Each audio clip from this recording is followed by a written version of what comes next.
So Sam, one of the key things that we've been asked to discuss today is the international group's collective approach to handling major marine casualties, and specifically the important role that the group plays in ensuring that there's a positive outcome in terms of both the marine environment, local communities that might be affected, and other stakeholders that will be involved in the casualty. So over the last few years, Sam, you've been involved in some really big cases, one of which I'm thinking of is the Costa Concordia. Can you tell me how the group came together to respond to a claim like that? Major casualties commonly involve wreck removal and pollution, and these are the two things that have the greatest impact on local communities, but they're also the two greatest drivers of the cost of very large claims. And if we cast our minds back 10 years to the time of the Costa Concordia, there were concerns in the insurance market about the rising cost of very large claims. We within the group were keen to maintain the sustainability of the system, including the unrivaled breadth and depth of the cover that we provide. And so we came up with a two-pronged strategy in order to achieve that. So firstly, what we wanted to do was to maintain the confidence of our reinsurance partners. They're important because they support the group in paying for the very large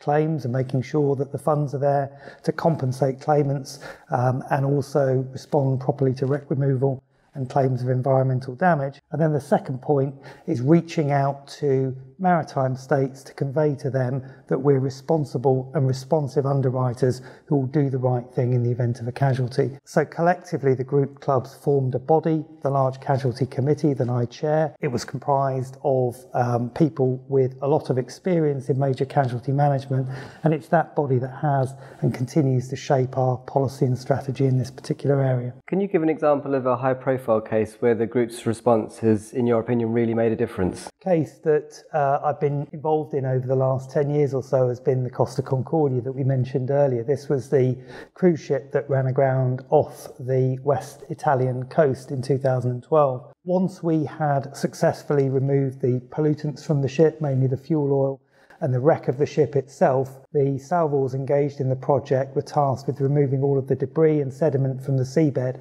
And then following on from that, we engaged a team of expert scientists from the University of Rome.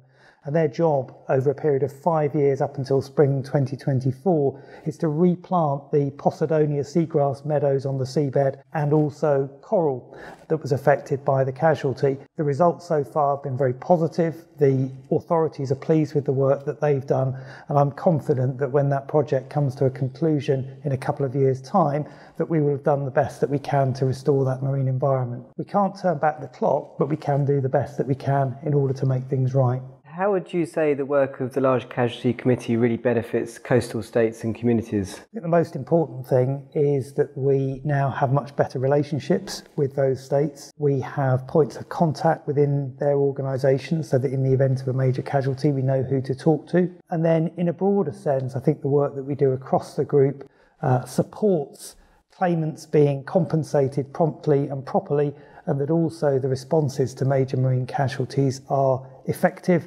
performed properly, and that afterwards work is done to restore the marine environments as best as we can. So looking to the future, given the increasing importance of environmental matters and also the need to do the right thing in the advent of a major casualty, I think that the work that we do within the group in relation to salvage and major casualty management is only going to grow in importance. And I think that it's vital, therefore, that we do all we can to promote the sustainability of the group system so that in the event of an incident involving a ship entered with a group club, we have the skills, the experience and the financial resources in order to respond appropriately.